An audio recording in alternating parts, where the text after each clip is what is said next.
rip it away. Good afternoon, everyone. Thank you for joining us. My name is Michelle. I'm the Chief Program Officer here at the Aspen Art Museum. I'm very pleased to be kicking off today's third installment of The Great Debate, which is a program that we started to elevate civic dialogue. I would like to thank very much the Question Education Fund for making this program free, our dear partners at Aspen Public Radio who are broadcasting this for us and moderating the event. And we're also presenting a special screening with them following this film of All the President's Men at 6:30. Which is also being presented with Aspen Film. Most importantly, I would really like to thank the speakers who have so graciously agreed to be on this rather pressing topic. It's definitely been a big ask of them, and I'm very conscious and grateful of how vulnerable that they are all making themselves. It's really nothing to be anything less than very grateful of. It's been very brave to have them here, so thank you to our speakers. Tonight has a very tight program that we're going to follow pretty to the T. It will be moderated by award-winning journalist Alycin Bektesh, who is the news director for Aspen Public Radio. She will provide the introductions to our speakers, and then outline the format, and then our speakers will proceed with delivering their arguments and turn it over to you for questions and ultimately the vote. On which side you think, importantly, to distinguish, you're voting on which side made the more compelling argument. So thank you very much for being here to participate in this form of dialogue. It's in this very important season, and so with that, I hand it over to Alycin. Thank you. Thank you so much. Good evening to our audience here at the Aspen Art Museum and to our listeners on Aspen Public Radio. Tonight, the Aspen Art Museum continues its Great Debate series modeled after the Oxford debate format. You'll see those characteristics of the Oxford debate. Panelists have been assigned to argue for or against the topic statement. After opening remarks, you, the audience, will have a chance to question specific panelists, and in the end, you will be voting to determine which side made the most compelling argument. I commend the Art Museum for recognizing the power of debate, of open minds, of community discourse. The exercise we distill down to just an hour here tonight is a skill we can take into our everyday lives. In a time of divided discourse, there are some societal essentials that need to be strengthened. We need the ability to clearly state one's views, the emphasis on rational reasoning, persuasive arguments, and most importantly, the ability to understand a view separate than one's own and perhaps even change one's mind. Tonight we examine the statement, "Facts are fundamental to the truth." We know that a photo taken at a slightly different angle can show a completely different picture. I've been made to look tall before. Can that happen in other realms too? Can we leave out or add in just the right facts that will create a different truth? Is something that's true now always true? If something hurts me and it doesn't hurt you, is it true that it hurts? We know that truth and justice don't go hand in hand, and that innocent people are locked up while guilty ones walk free. How do members of our press, as are on our panel tonight, and members of the public sort out facts, alternative facts, and truths? How do we find our own truth, even when it doesn't match the facts? How do we use reason in our discourse if facts are not there? What about memories? What about predictions? What are we seeking when we seek the truth? Joining me this evening, arguing in the affirmative, are Brent Gardner-Smith, directly to my left. Brent Gardner-Smith is the editor, executive director, and founder of Aspen Journalism, a local nonprofit investigative news organization. He is currently reporting on water and rivers in Aspen, Colorado, and the West, in collaboration with the Aspen Times and other regional newspapers. Brent founded Aspen Journalism in 2011 after earning his master's degree in journalism from the University of Missouri. Gardner-Smith has also served as executive director of Aspen Public Radio, news director at WMVY, public affairs director at Aspen Skiing Company, and a reporter at the Aspen Daily News, the Aspen Times, and K-Snow. His work has been recognized by the Colorado Broadcasters Association, the Colorado Press Association, and the Society of Professional Journalists. Welcome, Brent. Thank you. To his left, also arguing in the affirmative, is Wacker Lee. Wacker Lee has been the editor of the Aspen Daily News since 2015 and a reporter at the paper since 2006. A graduate of the University of Montana School of Journalism, he was initially drawn to the profession due to the license it provides to keep asking questions and the endless learning opportunities that come with the day-to-day work. Curtis is a native of Portland, Oregon, and moved to Aspen a few weeks after his first visit. So taken he was with the steep ski runs dropping into the heart of town. Curtis and his fiancée, Erin, who works in marketing, are parents of a 3-month-old boy, Nolan. Thank you, Curtis. Arguing against the statement, facts are fundamental to the truth, are Cindy Hirschfeld, a Roaring Fork Valley resident of 20 years. Cindy Hirschfeld is the editor-in-chief of Aspen Sojourner magazine. She's also a freelance travel, ski, and outdoor adventure writer who writes for numerous national publications, including the New York Times, Sierra Magazine, and Outside. A huge dog lover, Cindy authored a best-selling guidebook, Canine Colorado, Where to Go and What to Do with Your Dog. She lives in Basalt with her husband, Todd Hartley, who is the arts and entertainment editor for the Aspen Daily News, and their son, Griffin, an 11-year-old aspiring artist. Welcome, Cindy. Thank you. And David Krause. David has been the Aspen Times editor since February 2017. Before coming to Aspen, David worked for nearly 17 years at the Denver Post.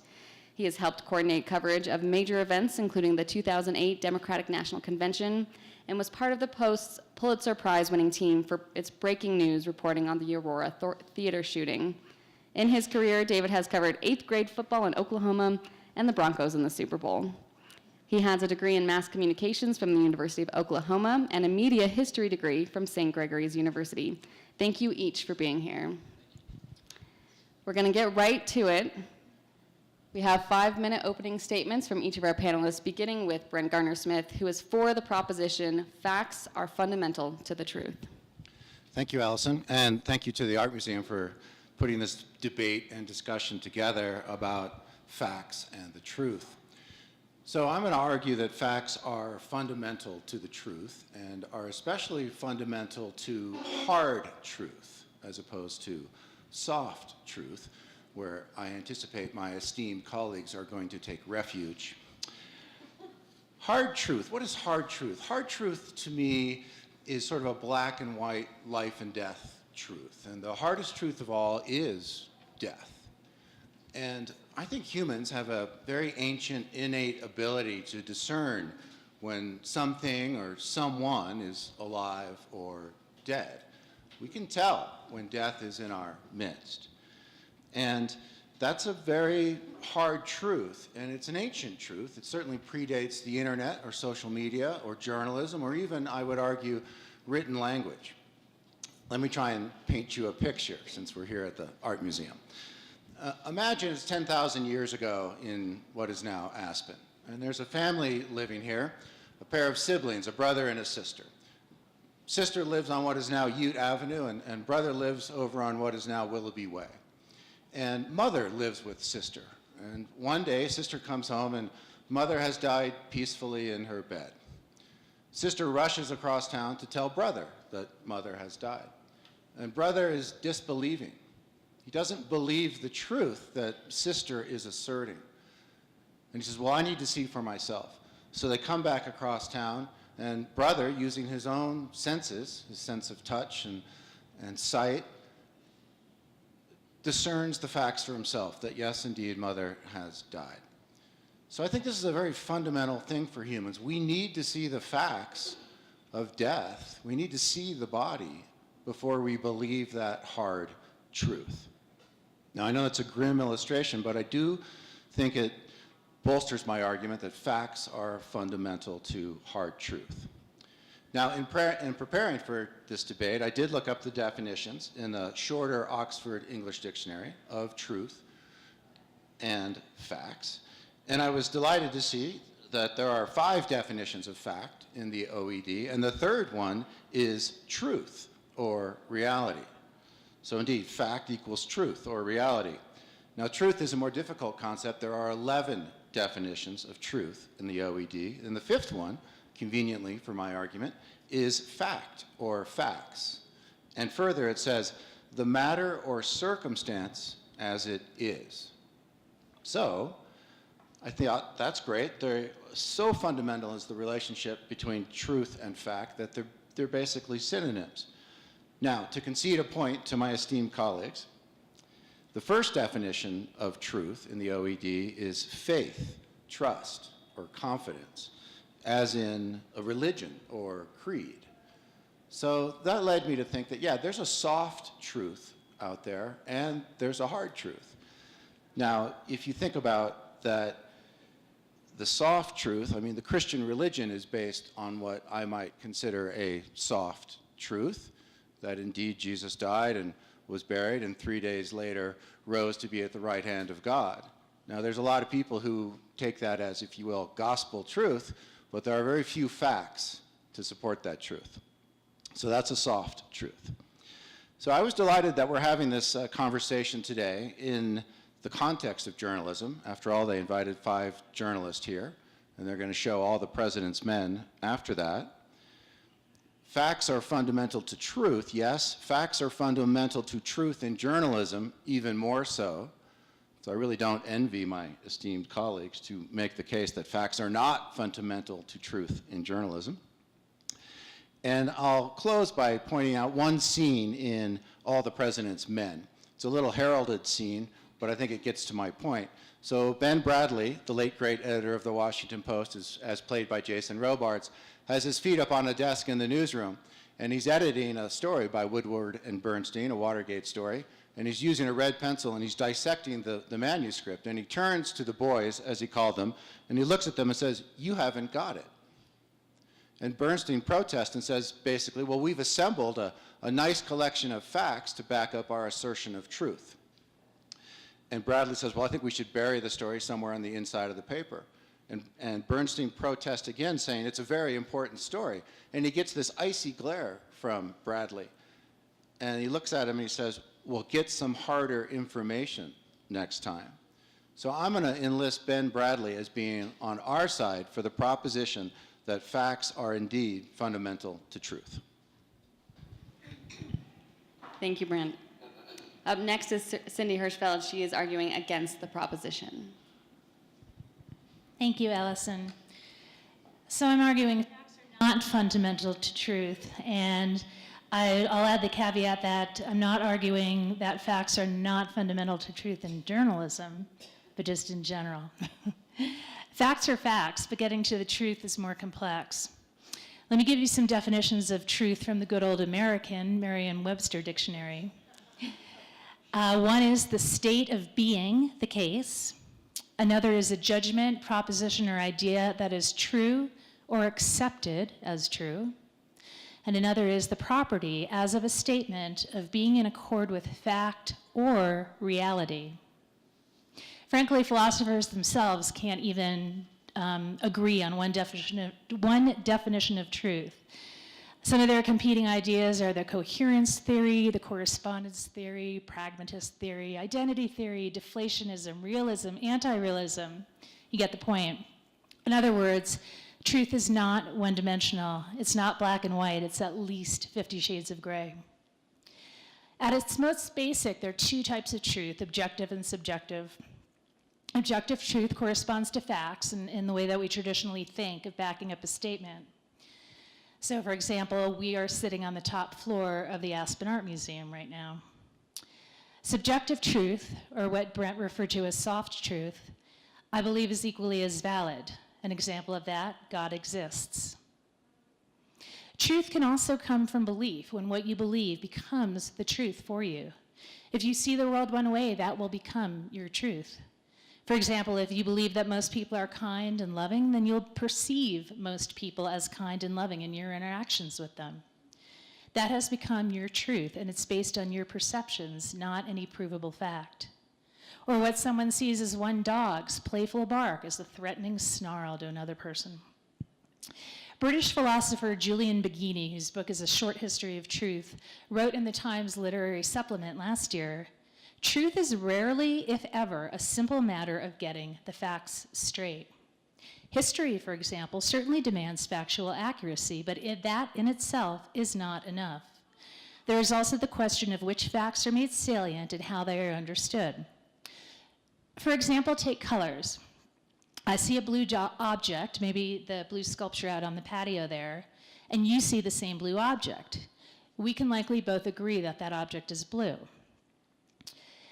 Yet we can accept that truth even though the cones in the retinas of my eyes might be perceiving that blue as slightly different than the blue that your eyes are perceiving.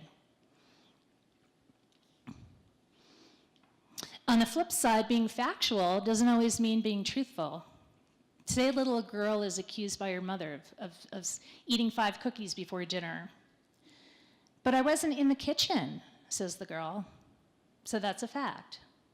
What she doesn't say is that she reached across the countertop from this adjacent sunroom to the cookie jar. So based on what the girl said, her mother could well think erroneously that her daughter did not eat any cookies. There's also the truth-making principle of philosophy, which says every truth has a truth maker.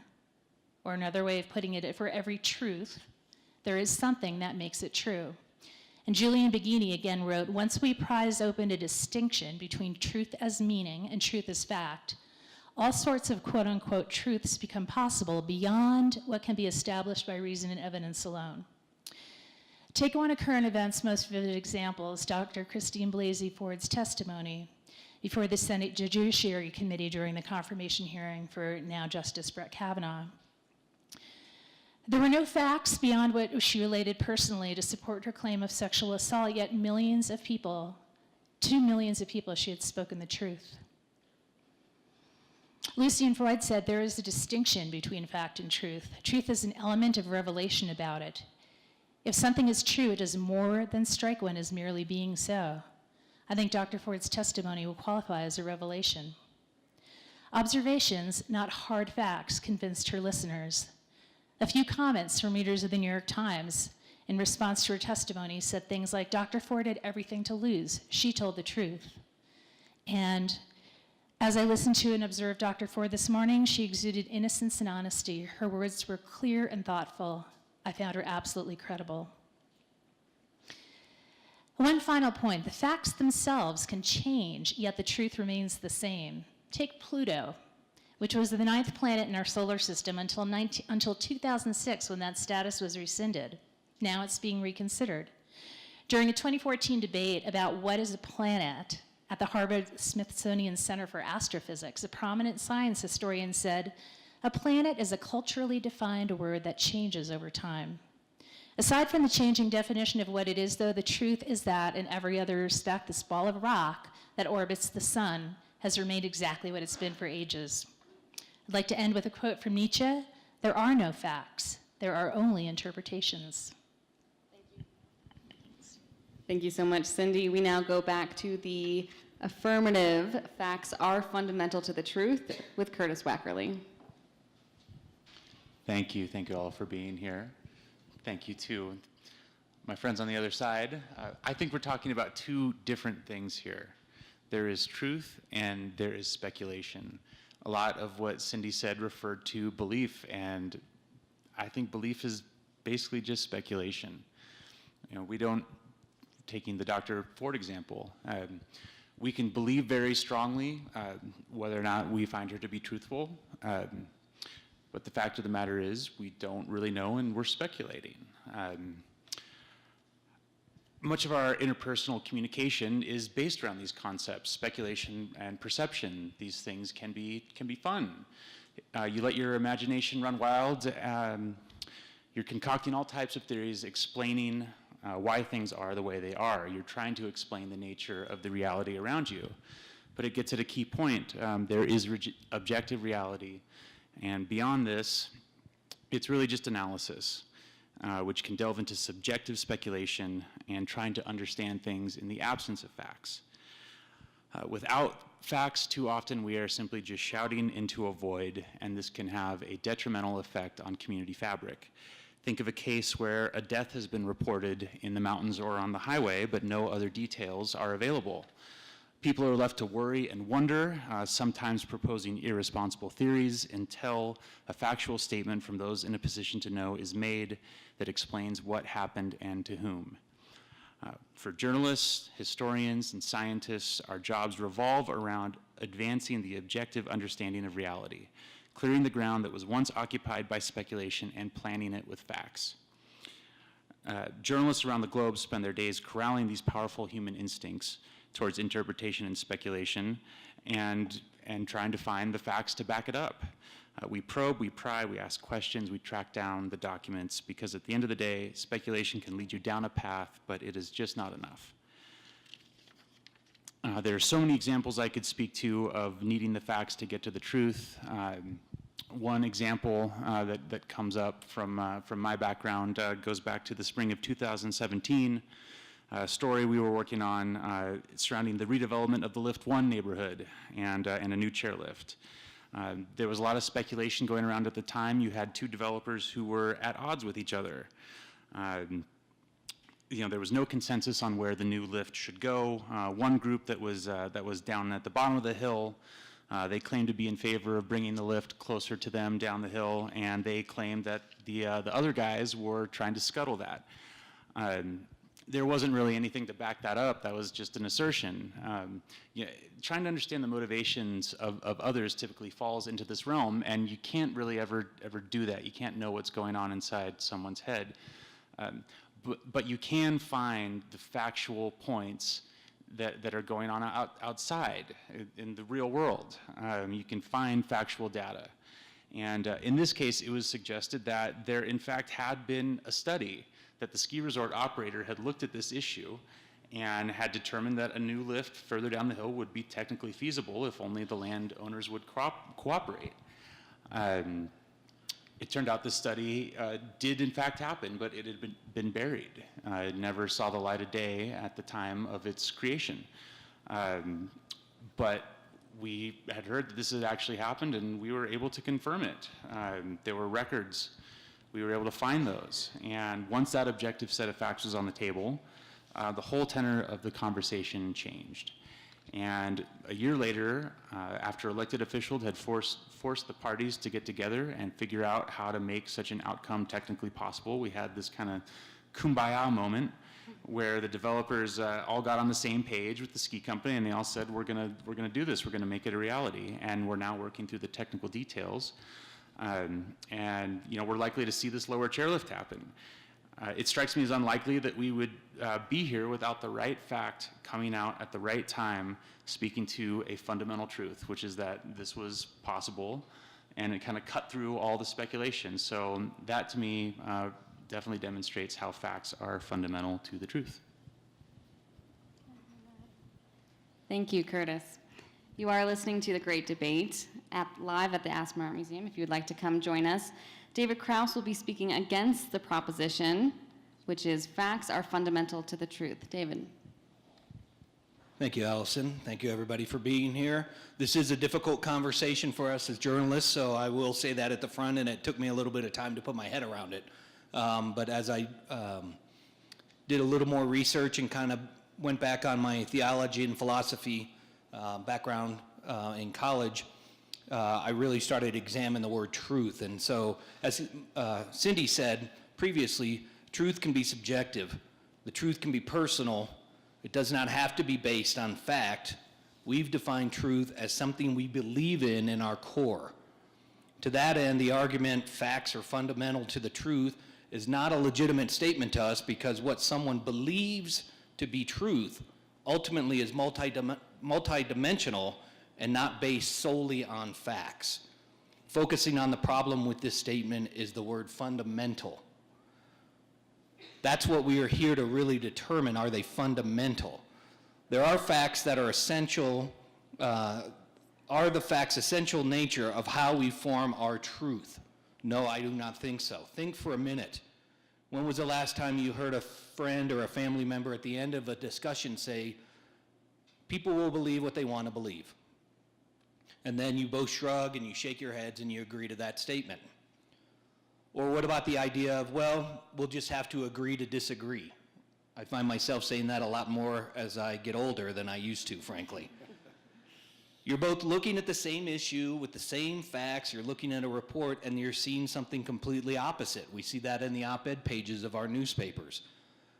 Is that based on fact? Facts are statistics, like Curtis mentioned, and they're data. But truths play to our sense of something being right. When faced with a dilemma and we seek advice, what do we hear most often from our friends and our mentors who help us guide to our final decision? Go with your gut, they'll say. What does your intuition tell you? Those are societal questions whose final answers ultimately are not grounded in belief and ultimately are grounded in belief and feeling and not in facts. What facts might be present will be disregarded in the final answer to seek a person's truth. Here's a simple example. Here's the fact. It's 32 degrees outside. There's no denying that's a fact. We have it on record. It's official data. There's no alternative notion. I say, man, it's cold outside. You say, it's not cold at all. It feels great. These both come from the fact of 32 degrees, but our truths of degree of cold are founded in our belief of what cold is, not what science tells us it is. Here's another example, even more subjective for those music lovers out there. Let's break down a performance. We see the sheets of music and the lyrics as facts. The musicians are on the same page, working at the same time off a document or data. But the truth is what the singer gives the listener when she's brave enough to open up and sing from the heart. None of these questions suggest facts are fundamental, are the foundation to our truth. These ideas suggest at the end of the day, society feels facts are not essential to support their beliefs or their truths. They will hold true what they think is right, whether logic tells us that or not. Let's look at America's most famous quote about truth, brought to you by the Declaration of Independence. We hold these truths to be self-evident, that all men are created equal with certain unalienable rights, that among them are life, liberty, and the pursuit of happiness, and so on and so on. Think about that modifier, self-evident. These statements do not require proof. These truths, I'm supposed to stop. And we are out of time for David Krause, but you might have time to sneak something back in. And I'm glad you brought in that quote because I was going to use it and didn't turn to the Declaration. Now we want to open it up to the audience. You can ask anything you want to any of the panelists. If you have something for one specific panelist, that would be best, and then we can get some rebuttals in if need be. We are trying to get to the heart of the matter. Are facts fundamental to the truth? Who has a question?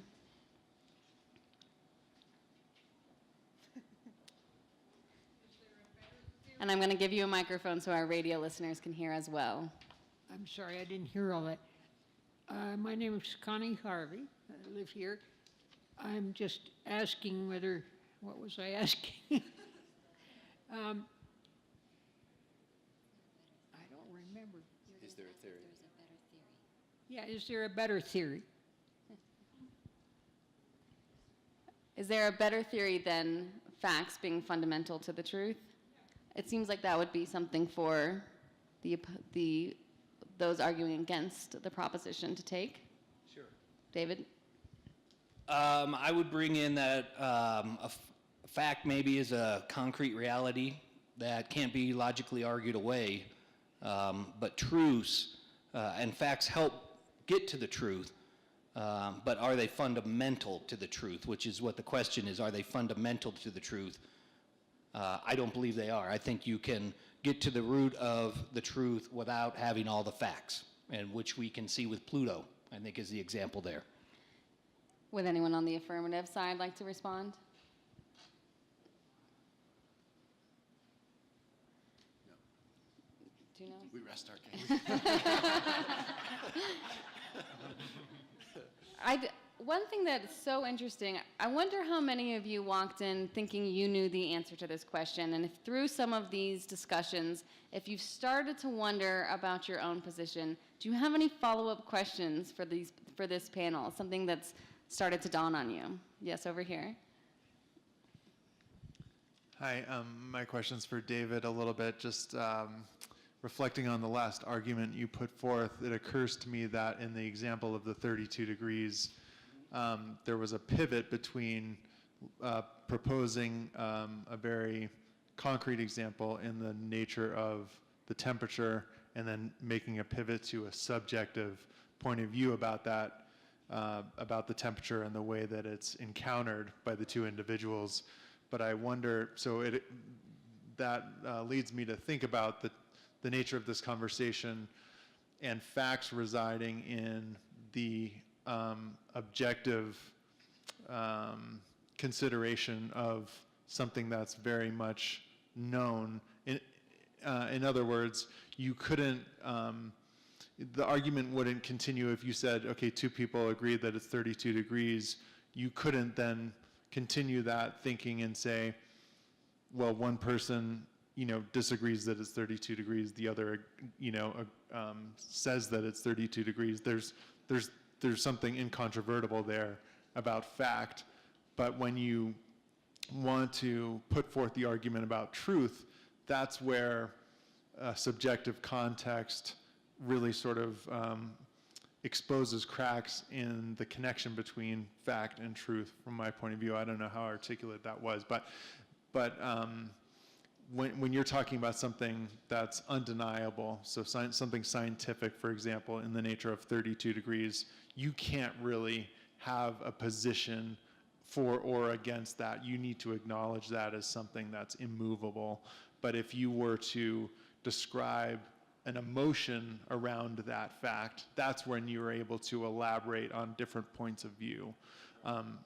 So anyway. So I'll let David respond to some of those differences between those truths and facts. So I think what you're getting at is fact is a concrete reality, right? Data, like I think Curtis or Brent tried to throw out there, right? Fact is data. Fact is, you can't logic it away. So that's what I base that example on, 32 degrees, that's fact. Your version of 32 degrees, your truth of 32 degrees is different than my truth of 32 degrees. So I might say 32 degrees, man, that's way cold. You might say, that's barely cold, I'm wearing a t-shirt, right? That's the truth that you believe in, that's the truth that I believe in. So back to our original question about fundamental, right? That's where, to me, the key is it fundamental to that basis of truth? No, I don't think it is fundamental because I'm giving my subjective opinion of what my truth is, which could be different than your truth, which is like Curtis said on op-ed, or I think Brent alluded to maybe on op-ed pages, right? Same report, pro somebody, against somebody, we're looking at the same report, we're seeing it in two different ways. I believe it to be true, you don't believe it to be true. That's kind of where I went with that example. That was as simple as I could get for my opponents. Thank you. Sure, Cindy has a follow-up, and then we have two questions over here as well. You had mentioned subjective truth in your question too, I believe, and I just want to throw in that, the truth is big, and I don't see anything inherently wrong with subjective truth. I think you could make an argument that it can lead one down a slippery slope, and I don't disagree with that in certain cases, but I also don't think that makes it realistic to discount the whole concept of subjective truth is not worthwhile. This gentleman in the front row, please. Well, one of the things that makes 32 degrees, or I guess it's the same as 0 Celsius, the point at which water will freeze and become ice. That's a pretty hard truth. And then how much that bothers a person is quite a bit more subjective. One person may not feel the cold, another person might be taking blood thinner or something and be very sensitive to that cold. But it does get tricky because and I know very little about physics, but just reading a few things, physics for the amateur, we regard, say, the existence of that table as a hard fact, and a physicist will say, yeah, but it's made up of all these little particles of energy that we perceive as being hard. So that's a head scratcher right there. Did you guys want to comment on the temperature analogy over here? Sure. I'll give it to Curtis. Well, if you didn't have a thermometer to tell you it was 32 degrees, and you just had two guys standing outside arguing about whether or not they were hot or cold, there's nothing there. You know,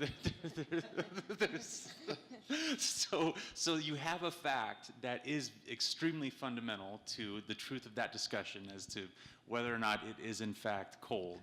And if you didn't know the temperature, there's nothing really, it's almost like there's nothing to argue about. But still, it's a matter of whether water is liquid or ice or forming. And I'm going to move us back to on mic here, and we have another question on the side. Thank you. Oh, yep. Oh, here, sorry. Yep. And then we'll come to you, sir. Thank you. Okay, first I want to tease David a little bit, because when you talk about the Declaration of Independence and it says all men are created equal, they are obviously ignoring a huge percentage of the population. Okay. I appreciate that. I'm sorry, my great-great-great-great-grandfather was George Mason, and he wouldn't sign the Declaration for that reason, so I had to speak up. And I had to tease you. Okay. The question I have, and I think it could really go for either side to answer, is the kind of the adage of what do you think, what do you know, what can you prove? And where does that fit into what truth is? Brent, how about we start with you? What do you think? What do you know? How do you prove it? And how does that fit in with our discussion? That's a good question, and let me try and answer it from a journalistic perspective and the task of journalism. So journalism, I feel, is really difficult to do well. And David and Curtis, who've both recently edited my stories, will attest that it apparently is difficult to do well for me. Yes. But it's a real pain to do a good job as a journalist, because your challenge is to go out and find out what is true to the best of your ability, and then to assert that truth to a reading public or a listening public without over-asserting that truth. And all you have at your disposal to try and prove out that truth are the facts that you've gleaned from your reporting. And facts are very sort of stubborn things, ultimately. They either are, something either did happen or it didn't. And we spend a lot of time as journalists being lied to, frankly, because people often don't want to tell us the truth or the facts of a situation. I think we're lied to more than anybody but doctors when they ask the question, how much alcohol do you drink a week, right? That probably doesn't get a very honest answer. So as a journalist, you learn to sort of filter through of, well, what am I being told, and is it true or not? And you often, of course, have to go out and ask another source, hey, is that true? Did that happen? Can I document this fact? So I just think as a journalist, you gain a sort of exquisite appreciation for facts and how important they are to trying to defend the truth that you're asserting. Did that answer the question? Was I even close? No, that was great. Okay. Does this side, do you want to take a stab at that as well? I might wait until the closing argument. Okay. We have another audience question right here.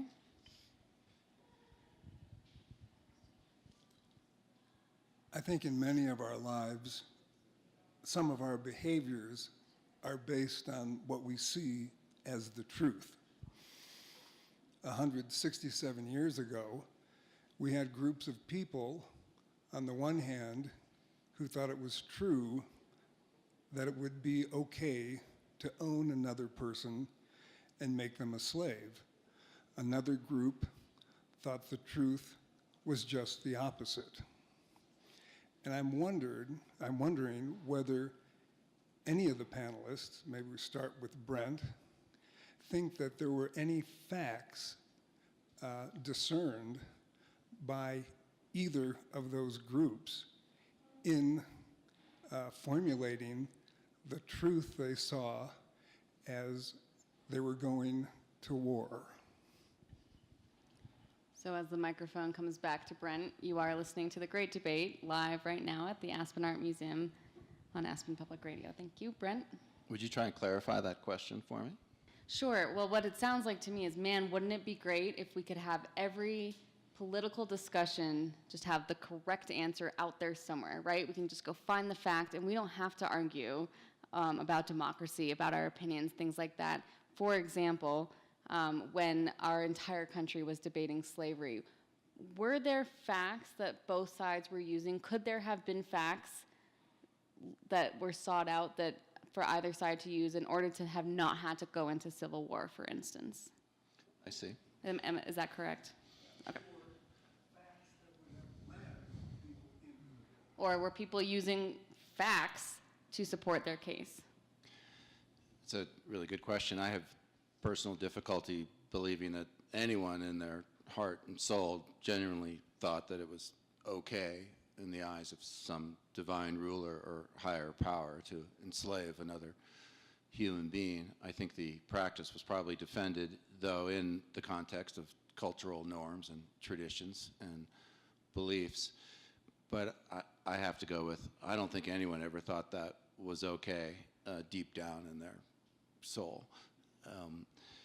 But I think it does get to the point that about subjective truth and belief, that indeed one can be so immersed in a given context that they do maybe overlook some fundamental hard truths and embrace a softer, more subjective truth out of perhaps convenience or again, just cultural belief. David, it sounds a lot too like that phrase that you use that we say to each other, trust your gut, go with what's Go your with truth. your gut.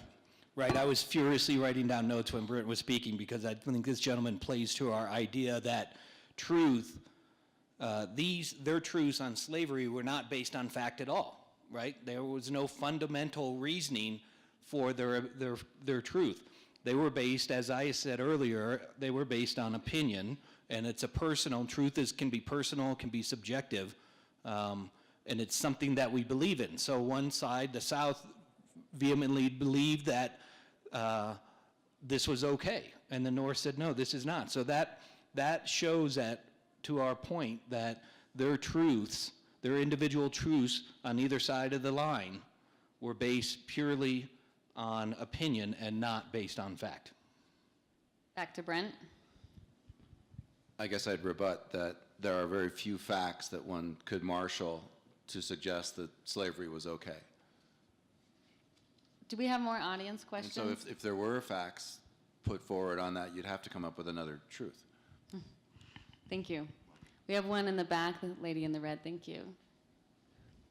That's why we're journalists and not attorneys, I think, David. I'd like to see both sides address this question from the question about climate change and the debate going on. Because it seems to me that, to me the facts are undeniable about climate change and what's causing it. But I think that people have a perspective which they consider their truth, but it's not based on fact. So I'd like to hear your perspective from the subject of climate change. Thanks. Cindy, can we start with you? So maybe a modern day, there's two sides to what's become a political issue in climate change, where there are facts laid out, yet the truth is still up for discussion. So I'll take a close to home example of that in advocating for climate change. My husband, for some reason, likes to question some of the scientific facts. And he thinks, well, because we can't see them, scientists speculate all these things. How do you ever prove that it's true? Yet, when I tease him, well, you're just a denier. He says, no, I'm not. There's no downside that comes from advocating for climate change. So I would say he's in favor of climate change, but he's not relying on what others of us might consider as facts to arrive at that position. That makes sense? Curtis? I think this is a perfect example illustrating hard objective truths versus subjective belief. There are so much data demonstrating that this is happening, that the world is getting warmer, that we're pumping carbon into the atmosphere, that it's having these effects. Like, there's a very clear cause and effect, but some people just won't accept that because of their beliefs. And it's a perfect example of ignoring facts and having a set of beliefs in the absence of facts. Brent. I would add to that as a journalist, you're often challenged with, well, what do I say about climate change or global warming? Do I have to, when I use the phrase, put in an afterthought that, well, some people don't believe it? And I have made up my own mind as a journalist that it's a fact. It's caused by humans burning carbon. And so I've just started going there as someone who works diligently to present the truth. There was an article that I wrote that was in the Aspen Times yesterday, and it had the sentence or the phrase, water supplies are dwindling due to global carbon burning. That's what the science shows, and I just went with it and said, no, that's what's happening. And so we are challenged, I think, as journalists sometimes to make up our own minds about what is truth based on the facts, and then to go there. So I'm past having the debate. I'm just going with global carbon burning. Any other questions from the audience? I might throw out one more to the panel as a whole. It does sound like we've heard an argument that there can be perhaps non-factual truths, so truths that are inherent, that you believe, that you perceive. Are there untrue facts, though? Can you flip that? Can you have, there's a non-factual truth. Are there untrue facts? I have a hard time coming up with one. Me too. I don't think that I would have a hard argument for untrue facts too, but as I pointed out, I think you can tell facts and still not tell the truth. I would agree with that. That's a hard one. That is very thought-provoking, but I don't know how you can go there. Actually, I have a thought. We have two suggestions, and then we are going to get to closing arguments. In the definition of facts in the OED, the first definition is indeed, it says an event. And so I actually think the resurrection is a good example there. It's a fact to many people. And yet you can't prove it. And so that's an event, that's a fact that people take as fact, and good luck trying to tell some people that that's not a fact. Do we have time for one more comment in the very back? I need you on the microphone if you're going to speak. Thank you for our list. We have listeners on the radio right now. Thank you. Is it a fact or is it a belief? So the question, is it a fact or is it a belief for the resurrection example? Thank you. I mean, and also faith, belief, fact. Are they all the same? So we have 2 minutes for closing arguments, one from each side. Then it is up to you, the audience. So you have your ticket in hand, and you are going to make this call. And it's for who made the most compelling argument during this discussion. We will begin. Do we know, who we will begin with for the closing arguments? I'm happy to go. We're going to go with those arguing for the proposition, facts are fundamental to the truth, and we have your closing arguments now. I think to summarize the arguments that Curtis and I have made, we would say the following, that without facts, we are speculating on reality. We need facts to deal with truth. We need facts to define the truth, and we need facts to handle the truth. And it's an ancient, innate thing that we have as humans. We need to see the evidence before we believe certain things. And I would also suggest that all of this depends on how you define truth, but facts are much more easily defined than truth. And I'd also say that facts themselves are elusive, and they take a great deal of tackling and work to be able to state a fact precisely and in the right context.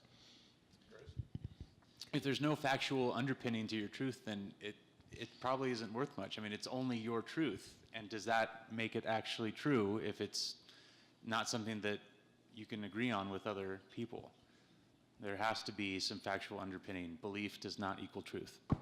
All right, and now those arguing against the proposition, facts are fundamental to the truth, beginning with Cindy. So we are sticking to our argument that, that facts are not essential to the truth. Certainly facts can lead to the truth, but there are also other ways of getting there. And we would argue that truth is bigger than just a factually based arrival. And I would also say that in response to the point that belief is nothing but speculation, we have to, just to get on with our lives and come to any thoughts and conclusions, we have to have a certain amount of speculation. We can't possibly know all the facts about everything that we think about and decide on every day from minute to minute. And if we couldn't make a certain, have certain speculation, we would just be bogged down forever in our one thought for the rest of our lives. While you vote, we can continue the conversation. If there was a couple more points that you wanted to make, you can hand in your ballot. The Aspen Art Museum staff will have a very thorough count and recount, so there is no rigging this election. And they are coming around right now. And were there any other final thoughts from the panel? I'll ask a question of my esteemed colleagues. Will my esteemed colleagues on the other side of this equation agree that facts are fundamental to truth in journalism? So now for the extra highlight reel, let's talk about journalism specifically. When we are seeking truth, do we have to have the facts?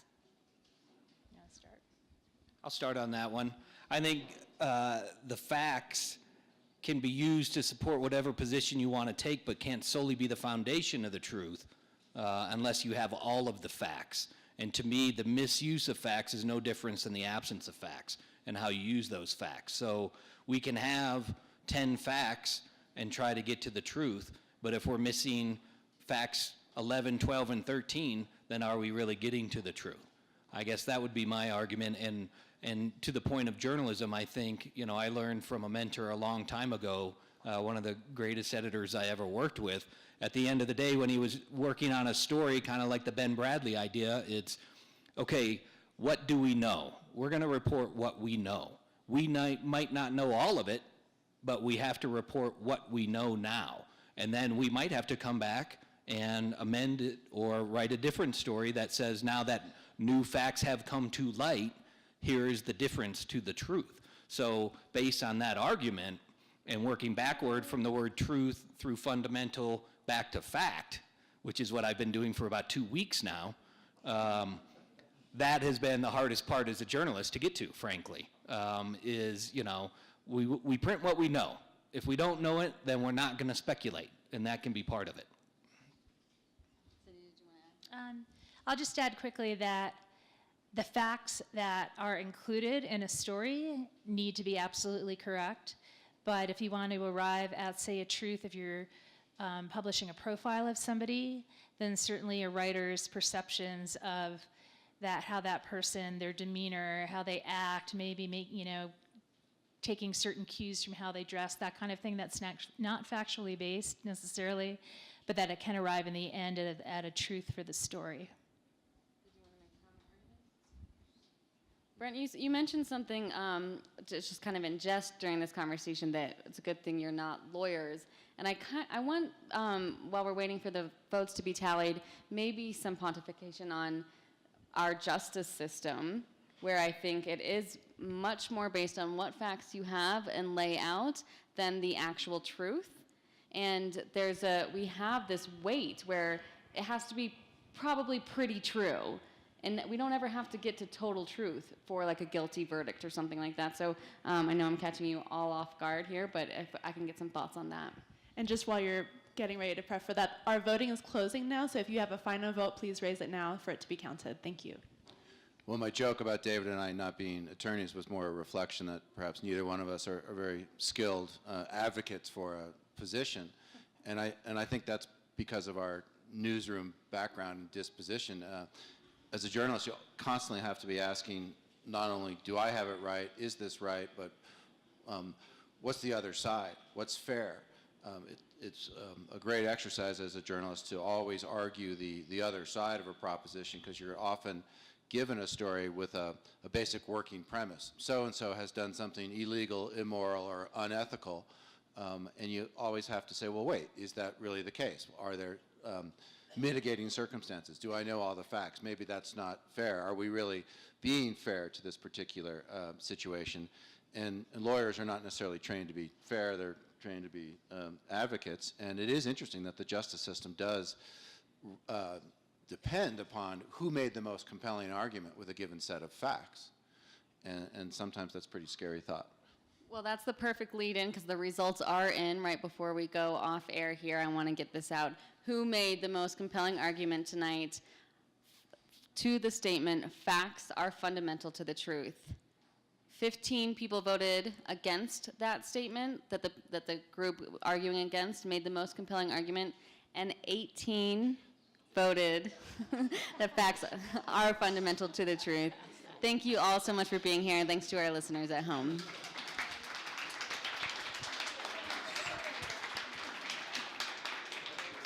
And adding in our gratitude again from the Aspen Art Museum, thank you so much for all of the courage and strength and veracity that it took to be up here today. We have a small reception if you'd like to speak with our panel. And a reminder that in probably about 15 minutes or so, we'll get ready to play All the President's Men. We'll just kind of reset to get more comfortable. And we'll have some snacks and beverages for purchase if you're interested. Thank you again for coming.